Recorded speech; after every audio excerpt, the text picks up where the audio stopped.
The Houthis in Yemen say they've launched another operation targeting ships in the Red Sea that are linked to Israel. For 2 months, the Houthis have been carrying out attacks on commercial ships passing through the sea in protest against the war in Gaza. And as attacks in the Red Sea increase, some of the world's largest shipping firms have stopped their vessels passing through its waters.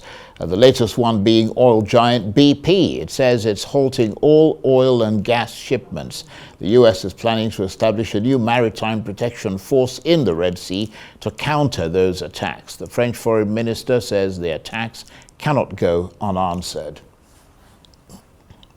Depuis quelque temps, les Houthis du Yémen.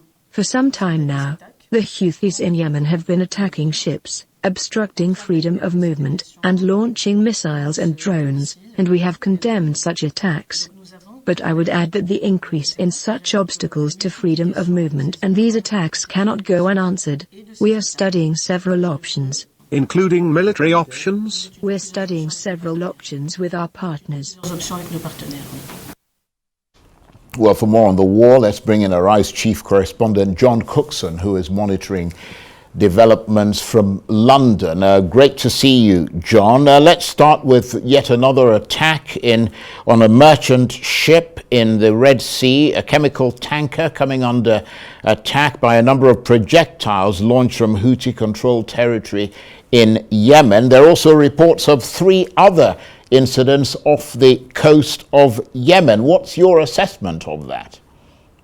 Hey there, Charles. Good to see you. Well, this side war, if you like, has been bubbling away now for weeks, ever since the October 7th attack by Hamas. The Houthis, of course, backed by Iran, supplied with weapons and financial know-how to carry on their campaign. They seized control of Sana'a some 7 years ago, which has prompted a 7-year civil war in Yemen, in which tens of thousands of Yemenis have died. And here we have yet again Tehran pulling the strings, the puppet master in that region. My sense of it is, although there's a lot of outrage and wringing of hands from Western nations, I think we're a long way from, for example, the US or other Western nations actually bombing places in Yemen.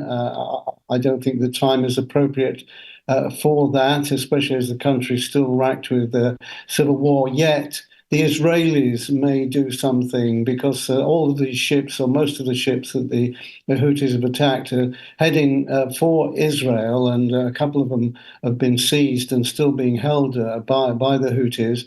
BP, as you say, is the latest commercial company to stop shipping through the Red Sea, a vital shipping lane for world trade. But if anyone is going to strike at the Houthis, I think it's going to be Israel opening up a third front, if you like, if you include Lebanon, where Hezbollah are active against Israel.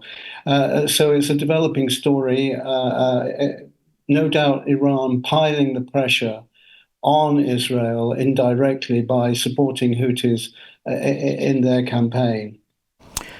And John, let's turn to the war itself in Gaza. We know that Lloyd Austin, the US Secretary of Defense, is in Israel and is touring the region. France, of course, now joining the likes of Germany and Britain in calling for a sustained ceasefire. What do you think are the chances of that happening at this point? Now, you and I discussed this a week ago, Charles, and I said that a ceasefire wasn't on the cards then, that Israel was on a roll, if you like, with the war in full swing against Hamas in Gaza. I think things have changed slightly since our last conversation. We have had, of course, that dreadful disaster, as far as the Israelis concerned, of 3 Israeli hostages being shot by Israeli troops since then.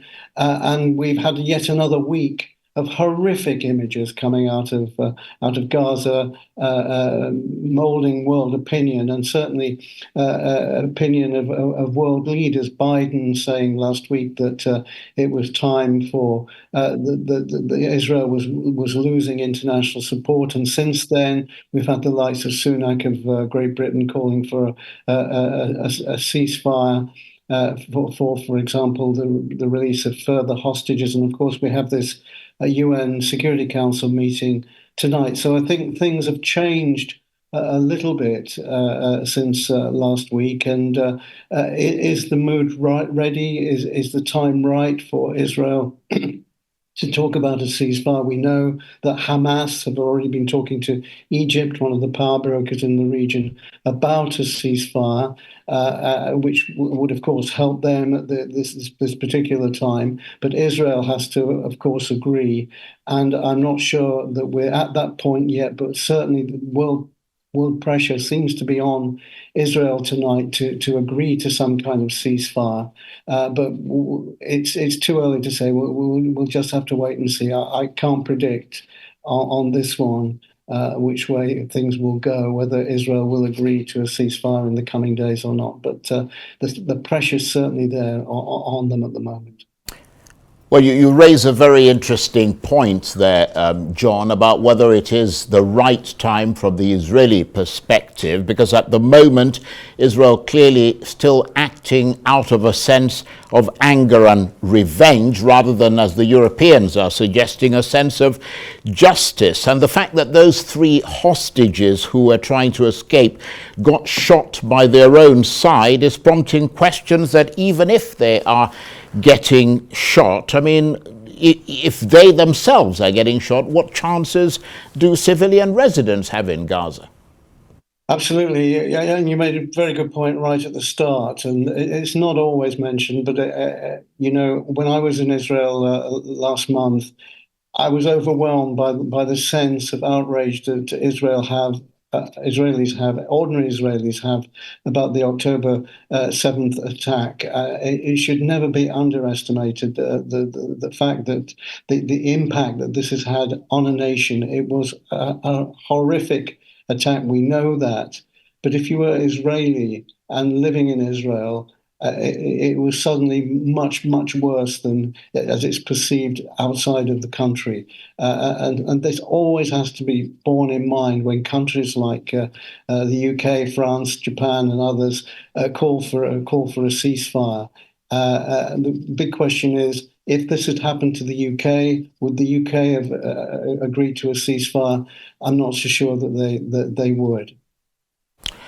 John, thank you very much indeed. Great to have the benefit of your analysis. John Cookson is Arise chief correspondent, talking to me there from London.